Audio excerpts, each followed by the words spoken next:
Hello and welcome back to the Florida Aviation Network. We're broadcasting live and in the clear from the 45th Annual Sun and Fun Fly-In and Symposium. It's great to have you with us. My name is Ron Timmermans. I'm one of the very many hosts for the Florida Aviation Network, and I'm enjoying this opportunity, and it's glad to have you back with us for this broadcast. So far this week, we've had a number of people that have joined us and have given us their insights and backgrounds on aviation. We've learned a lot and had a great time doing so. With me today is another of our guests, Mr. Bob Mader, who is the chairman of the board for the National Association of Flight Instructors, also known as NAFI. Bob, it's good to have you with us. Thanks for joining us today. Well, thank you for having me. I really appreciate it, Ron. Very good. So, Bob, chairman of the board for the National Association of Flight Instructors. Many duties and responsibilities, I'm sure. Tell us a little bit about the organization, what you do with them, please. Okay. Well, I'm board chair, which means that we have a lot of really good people that do a lot of hard work, and I'm just privileged to be associated with them, and just privileged to be with them, I guess is the best way to say it. The duties are, of course, I'm responsible back to the board and to the membership for the activities that we do. NAFI, our role is to make flight instructors better, to give them the opportunity to grow as professional pilots, to grow as professional educators, and by extension, that helps the aviation community. Indeed. How many members in the National Association of Flight Instructors organization? We're at 4,000 and continuing to grow. 4,000 and growing, and I'm pleased to be a member of the NAFI as well. And we appreciate that. As you are as well. So being the leader of a vast group of volunteers and great people that are working for the organization, I heard you quote Mahatma Gandhi a few minutes ago, and so what was your role as leader, as he would say it? I believe this is Gandhi. The quote was, "I'm their leader, so I must hurry up and catch up to them." That's right, so that's good. That means that you've got some great people working with you and under you and supporting you and the overall organization. That's great. So for those members of the National Association of Flight Instructors, flight instructor members, what can they expect from the organization? What do they get as benefits for their membership? Well, first up, we have a terrific magazine. As a matter of fact, I ran into Hal Shevers just a few moments ago before this interview, and he told, I hope he doesn't mind me quoting him, but he said it's the best magazine in the business. That really meant a lot to me. It's a magazine written by members, for members. It's edited by David Hipschman, does a tremendous job for us, and it's all about educational content, and it's not the fundamentals of instructing or what you might get out of the typical FAA publication. It's more what instructors need, hence the name Mentor. Mm-hmm. It's the above and beyond what you get when you first get your initial CFI. Exactly. I'll put it that way. It's a great magazine. And we have the weekly newsletter that's got, like every other weekly blog, has items of interest to the community, connections to other articles and so on. And it's well read, and those are the two tangible benefits. As far as directly from the organization, we also have, we also have a lot of sponsor benefits. Avemco, our insurance partner, takes very good care of our members. ForeFlight gives a tremendous discount to members for their products. I'm going to cite somebody. If I start listing them, I'll cite somebody. Become a member, go behind the firewall. You'll see about 20 or 30 different companies providing membership benefits. Indeed they are, and being a member, I enjoy many of those benefits as well, and I too am amazed each time I look at the entire list on the website I go, oh gosh, I'd forgotten that I get that benefit or that discount or some other optional thing for myself as a flight instructor being a member of the organization. And I also wanted to emphasize, as Bob started to say, the name Mentor for the name of the magazine and the newsletter and the monthly webinar called Mentor Live. All of these under the herald name of Mentor. So that's what we are as flight instructors. We're certainly instructors of flight and ground instructions. We're coaches for the students that we fly with, and we hope to mentor them to become even better, even safer pilots as time goes on and we interact with them. So aptly named Mentor, and I don't know who came up with that, but I'm pleased with it. Well, that came before my time, and I'm glad you brought that up. That is something I neglected. And Loretta Godby, our marketing director, is going to come after me for forgetting to mention that. Well, if she didn't come after you, she'd come after me. Fair enough. But Mentor, it's not just the mentorship. Everybody thinks mentorship is a top-down thing, older members mentoring younger members and so on. I like to emphasize that we mentor each other at a peer-to-peer level. I've had students mentor me. I've learned a lot from my students over the years. So those are the lessons garnered, disseminated, the best practices we want to share. Mentor Live is something that we're very proud of, that grew out of our what used to be called the Chairman's webinars. It's gone on to a full-blown production where we have live broadcasts that are on Fast Team TV. John Typman helps us out with this as he's helping here. And the purpose of that is not just for flight instructors. We ask their students and other pilots to join and see what we know behind the curtain, so to speak, and try to disseminate some great knowledge. And that's all captured on video. It's all archived. You can watch it anytime. And the nice thing is that all goes for wings credits. Indeed it does. That's great. That's another way that we as pilots can earn wings credits, is by looking at viewing some of the Mentor Live recorded sessions, or viewing them actually live. The third Wednesday of every month is the third Wednesday of every month. Yep. Is the normal time. And what I also wanted to mention that you suggested that you learn sometimes from your students that you fly with as well. And as a flight instructor, I do that a lot. I do a lot of recurrent training in clients' own aircraft. And I'll fly with one client one day, and I'll learn that he or she does a particular way of programming the radios that I hadn't thought of before. I evaluate it, and I think, that makes good sense, and I pass it on to the next person I speak to or give flight instruction to. And so mentoring up, if you will, or laterally, if you will, is a good way of mentoring as well. It's not just top-down, as you say. So I'm glad you said that. And it's true. No instructor does this by themselves. We're an amalgam, if that's the right way to pronounce the word. We are a composite of all the people that we've touched. And we learn from each other, we discover best practices, we find what fits our personalities, and we learn to adjust our personalities to the people that we teach. And that's kind of a lead into something else we're very proud of. This is a member benefit. The Mentor Live that I talked about is something that we provide to the aviation community as a service. Behind the scenes, or behind the firewall, so to speak, you have to be a member to get this one, is the professional development program. That's 30 courses that we are putting together, again, by our members, by very dedicated volunteers who are working very, very hard to put these together, ranging from everything from the business aspects of being a flight instructor to, I won't say advanced psychology because that implies a full-blown degree in psychology, but the psychological aspects of teaching, ways of being more professional, ways of developing yourself as a... the softer skills. The soft skill sets, that's the right way to say it. And also, there's also the hard skill sets. Mm-hmm. Things such as aviation weather, above and beyond what you might get out of say, the FAA documentation. But it's really an expansion or a postgraduate course, if you will, beyond the initial flight instructor certificate. And we're very, very proud of that. John Niehaus is leading the charge on that, and he's done a great job.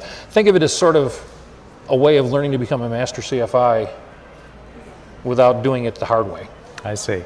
As a matter of fact, I was going to mention that for those that have been master CFIs or master ground instructors, you probably recall that it takes a good bit of documented work on your part, some 500 hours or more in each of the categories, Master CFI or Master Ground Instructor, and certainly going through and completing the courses in the professional development program through NAFI would count towards some of that educational part of that endeavor.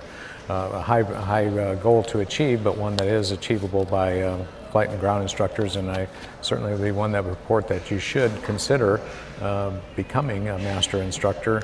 It shows that you're at a level of performance perhaps slightly advanced from your peers, not that you're smarter, just that you have documented all your hard work, and then you get some credit for that by being called a master CFI or a master ground instructor. That's well said. And the important thing about being, as you said, master CFI doesn't mean that you're better or more important than anybody else. So it sets a goal for others to aspire. Exactly. And that's what we're about, is always continually improving. The PDP, Professional Development Program, part of the unwritten goal, so to speak, is to help address the pilot shortage that we're facing. It's not just for, dare I say, gray-haired flight instructors such as myself. Well, I was mentioning myself only. But anyway, it's also for the young person that while they're taking the time using the CFI to become ready for the corporate or airline career job, this also helps develop them for those crucial moments when they go in for the job. It gives them something that when they apply for a corporate job or an airline job, they've gone through a higher level of preparation on the way. And that's part of it. And again, the better we make instructors, the better we make aviation. We're the pointy end of the spear. It's that simple. If we're going to address the pilot shortage in this country, we're going to have to train pilots, and the key to training pilots is having enough instructor pilots to provide that training, that mentorship, and to coach them into performance and eventually getting their pilot's license and hopefully relieving the pilot shortage that we are already experiencing. So, Bob, we had talked just briefly about the monthly Mentor Live seminars. We've been doing those for a number of years now. I can't recall how long we've been doing them. The chairman webinar started in, my goodness, I forgot, 15, I think? January 15, and then they evolved into the full-blown Mentor Live webinars last year. Okay. And so each month then we have a new guest Yes. that is making a presentation on a topic, a salient topic of interest to flight instructors and flight students Yes. as well. Not just instructional things, but to flight students as well. And for which you get knowledge transferred to you, experience of someone who's telling you about their role in aviation. And of course, wings credit as well, or credit towards your Master CFI and the like. Been a very popular program. How many people routinely watch on a monthly basis? Oh, we've typically for the webinars live, it's around anywhere from 900 to 1,400 viewers on during the live broadcast. Sorry about that. During the live broadcast, and some of them in online in the archives, we've seen hits around 6,000 or 7,000. 6,000 or 7,000 that eventually come back and look Yes. at the webinars online, the recorded ones that are archived. Yes. That's great. That's great. So, and some people probably go back and listen to them more than one time. So we're getting really a great benefit from these seminars being recorded and the like. Do you recall any of the topics, Bob? I know you've taught some of them yourself. You've presented. We had, I think one of the more fun ones we've had recently was Paul Breidecker and Susan Parsons. Susan Parson. I couldn't get to her. I kept wanting to say Sarah. Sorry about that. Susan Parson did a great one recently about how to interview a flight student. They basically broke down a post-flight discussion, and they just did a back and forth, and people were feeding them questions in the chat room that they would address during the conversation. I thought that was a lot of fun. That was good. I saw part of that. I haven't seen it all. I'll go back into the archives. So that's sorry I stepped on you, but that's one that comes to mind recently. We had two gentlemen last month. Their name escapes me. I apologize. Talking about gaming and flight instruction, and I thought that's a really cool idea. It is. That's really cool. So they're talking about online gaming and game theory and how it applies to adult learning. Indeed, and simulation, which is certainly a way to deliver flight instruction in a much more economical way than actually being in the airplane. Not quite the same as flying, but their whole point was gaming as a way to get familiar with simulating devices, and then from simulating devices to translate that to the cockpit is another good building block. So that was very interesting as well. I remember one a few months ago that I was involved with Craig O'Mara. Oh yeah. Very, very accomplished pilot for a major airline. Also worked with the Air Force as a reserve officer. Flew for NASA. Flew the Sophia for NASA. Yep. Sophia airplane for NASA, and flew warbirds. So Craig had just about everything in his repertoire of flying. What he surprised me is he still had time to deliver flight instruction at his local airport in the St. Louis area. Just a man with incredible energy, and during the interview, he just exuded confidence and enthusiasm and energy beyond what I could possibly do, I think. The fun part about Craig is up at Oshkosh a couple of years ago, we played Let's Look at the Back of the Flight Certificate. And people pulled out their ratings and so on. We looked at his. You couldn't see Orville and Wilbur. Just nothing but type ratings back there.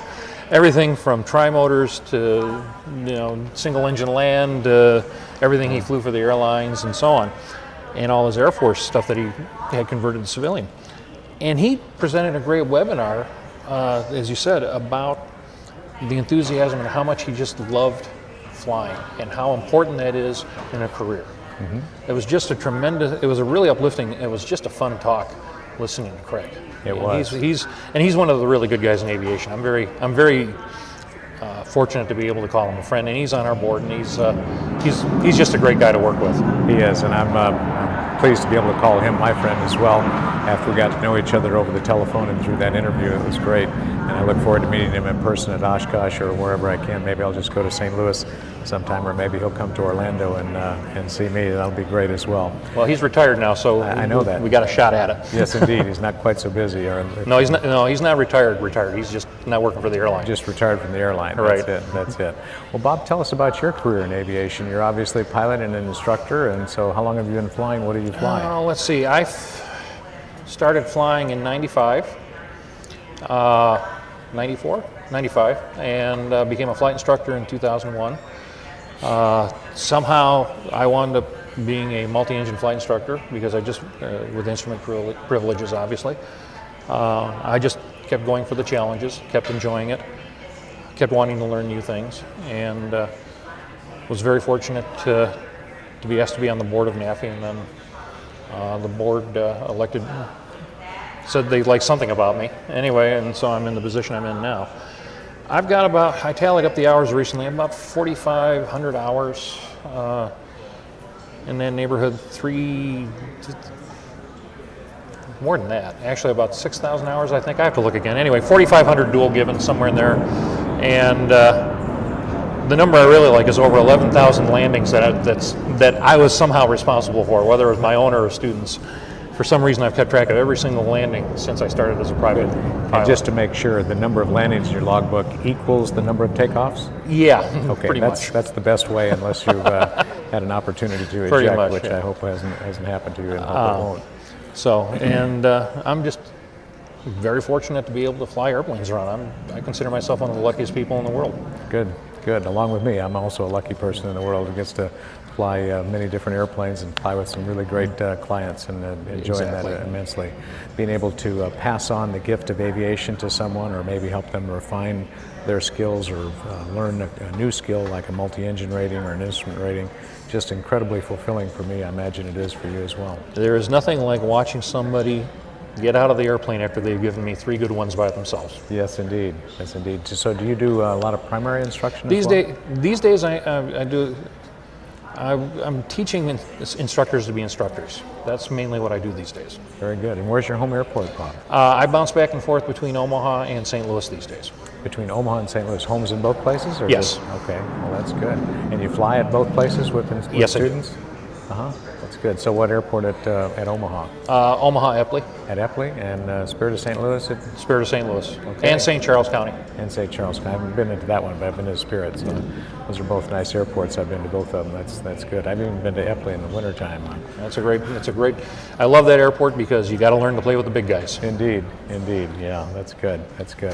Well, great. So many years of flight instruction now and aviation, 4,500 hours of instruction given. I believe so. I got to look at the insurance document again. You have been very busy then. Very busy. Yeah. Very lucky. And very lucky, yeah.